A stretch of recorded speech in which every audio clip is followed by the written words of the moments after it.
A gente precisa conversar. Você sabia que 8 em cada 10 mulheres já substituíram o absorvente por algum outro item para conter o próprio sangue?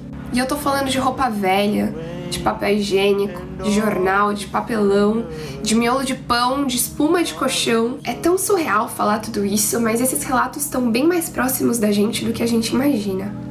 A gente precisa entender que a pobreza menstrual é um assunto sério e é um assunto real. Hoje, a pobreza menstrual é um assunto debatido de forma aberta nas redes sociais, mas até pouco tempo era um tabu. Mesmo a menstruação sendo um fenômeno biológico natural, um estigma social acabava impedindo o diálogo sobre questões como o fato de mulheres de todas as idades e de diversas partes do mundo não terem acesso a itens básicos de higiene menstrual em pleno século XXI.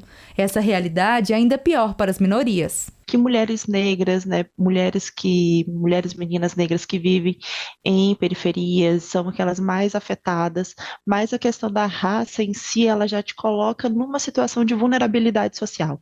Então, é preciso que a gente olhe para as políticas públicas, entendendo também as questões de raça como um fator determinante para essa construção, efetivação, né, e também essa implementação dessa política pública, né, entender que como nós podemos fazer chegar a política pública a essas pessoas que estão em maiores situações de vulnerabilidade. O último estudo sobre o assunto, lançado pelo UNICEF, Fundo das Nações Unidas para a Infância, e pelo Fundo de População das Nações Unidas, apontou que no Brasil, 4 milhões de meninas não têm acesso a itens mínimos de cuidados menstruais nas escolas e 713 mil vivem em lares sem banheiro ou chuveiro. Além de impactar a saúde, esse problema social pode afetar a autoestima e a qualidade de vida das mulheres de forma duradoura. A gente, quando fala da pobreza menstrual, a gente não está olhando somente para a falta dos absorventes, mas a gente está olhando para as vulnerabilidades como um todo.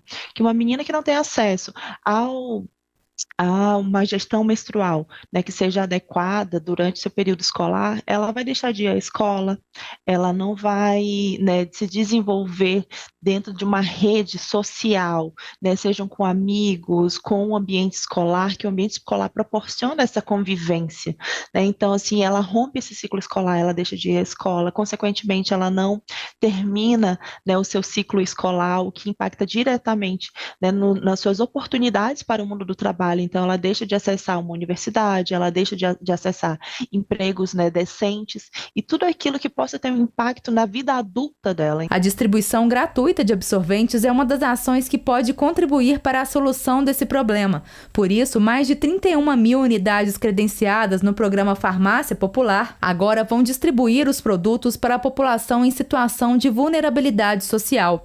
A ação é voltada para brasileiras ou estrangeiras que vivem no Brasil com idade entre 10 e 49 anos, inscritas no CAD Único e que contam com renda familiar mensal de até R$ 218 por pessoa. Para pessoas em situação de rua, não há limite de renda. A iniciativa representa um avanço, mas ainda não é suficiente. Especialistas defendem que a educação também é uma ferramenta importante na busca pela dignidade menstrual. Ainda é um primeiro passo.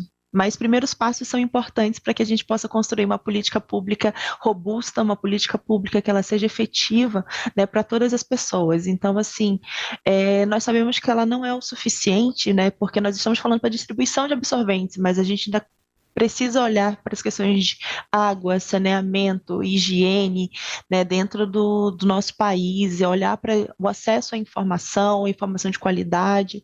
É importante a gente pensar esse ambiente escolar, né, porque a gente entregar um absorvente, mas a gente também não fazer uma orientação sobre o uso adequado, descarte, né, e outras